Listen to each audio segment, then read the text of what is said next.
明天，北约有史以来规模最大的军事演习将在挪威、瑞典以及芬兰等北欧国家正式拉开序幕。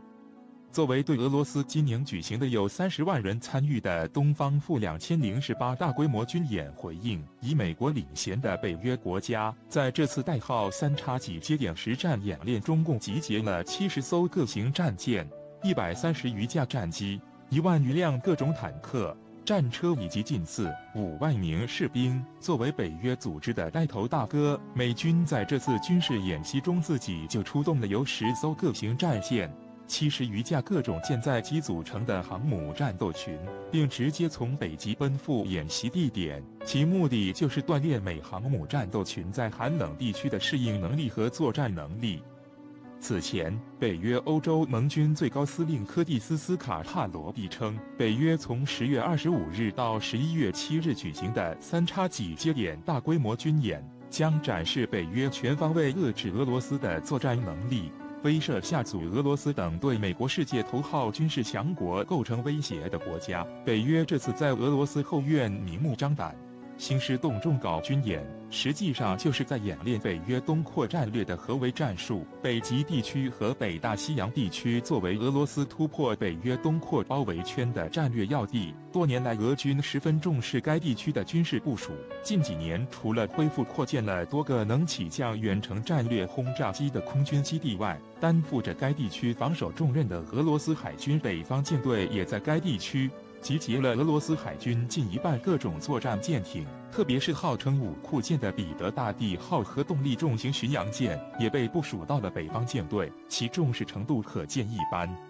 据俄罗斯红星电视台网站10月23日报道称，为了应对北约即将举行的3X节点大规模军演，俄罗斯北方舰队已经全队进入战时状态，而作为北方舰队旗舰的彼得大帝号重型巡洋舰上的300多个导弹发射筒已经填满各型导弹，随时准备出海应战。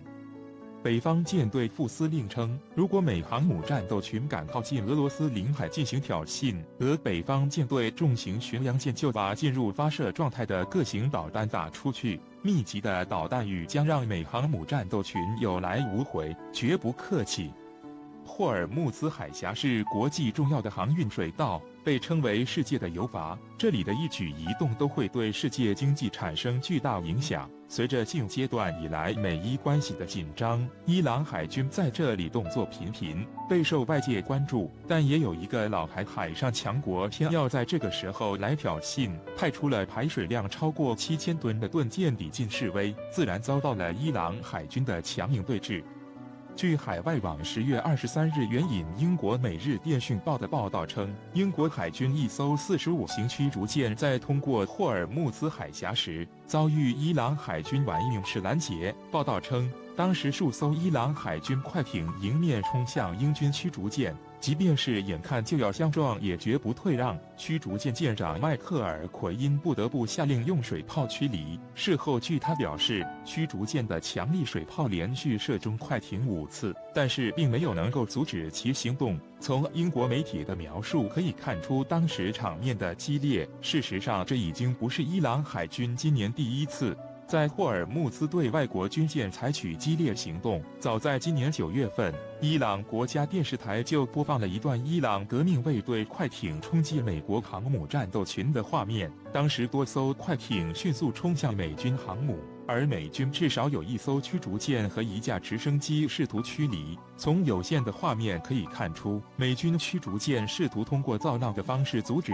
伊朗快艇前进，直升机也用强劲的气流干扰伊朗人，但最终未能阻止伊朗快艇接近航母。伊朗人则对航母进行了拍照。伊朗人在霍尔木兹海峡采取的行动，其实是向外界传达一个不屈服的信号。已经被美国逼上绝路的伊朗，依旧在等待扭转时局的转机。事实上，这种迹象已经出现。对于伊朗而言，最大的危机就是美国此前宣布对其石油出口进行封锁，这将导致伊朗经济的完全崩溃。但所幸的是，美国的想法也过于天真，伊朗原油被排除出国际市场，对美国也将造成严重影响。中国、印度、俄罗斯、欧洲多国也对石油禁令采取不配合态度，欧盟甚至准备建立绕开美元的石油支付体系，美国也不得不重新考虑这个政策。其最新表态的态度已经有所软化。前不久，美国国务卿蓬佩奥在讲话中表示，美国可能不再寻求阻止伊朗原油出口，而是改为减少出口。其实，美国也已经意识到，完全破坏掉原有的国际秩序是一件不太可能的事情。美国自身的利益在其中也已经盘根错节。在这种情况下，美国选择适当的缓和措施是必然的选择，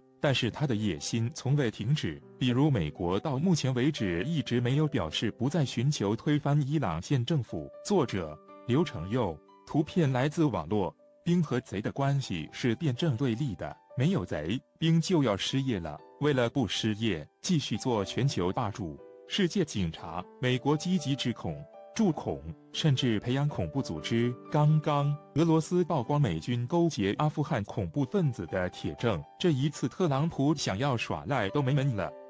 赞助商链接。据俄罗斯卫星通讯社10月18日的报道，阿富汗喀布尔高层的消息人士暗示，美军竟然使用直升机向伊斯兰国及其关系密切的塔利班组织提供武器。消息人士表示，虽然这些运输武器弹药的直升机没有标识，但可以猜到它们属于谁，因为美国控制着阿富汗的领空。不经美国同意，一只苍蝇也别想飞进来。因此，这些向恐怖分子运输武器的直升机属于谁已经是呼之欲出。消息人士称，美国企图在阿富汗北部散播战争和混乱了，因为美国担心自己失去在边境地区的影响力。事实上，关于美国向阿富汗境内恐怖组织输送弹药的情况一直存在。2017年11月份，俄罗斯外交部发言人援引费尔干纳通讯社的报道，指出驻阿富汗的美军和北约部队向阿北部的伊斯兰国组织提供庇护与支持，包括用不明直升机运送武装分子以及武器供应等。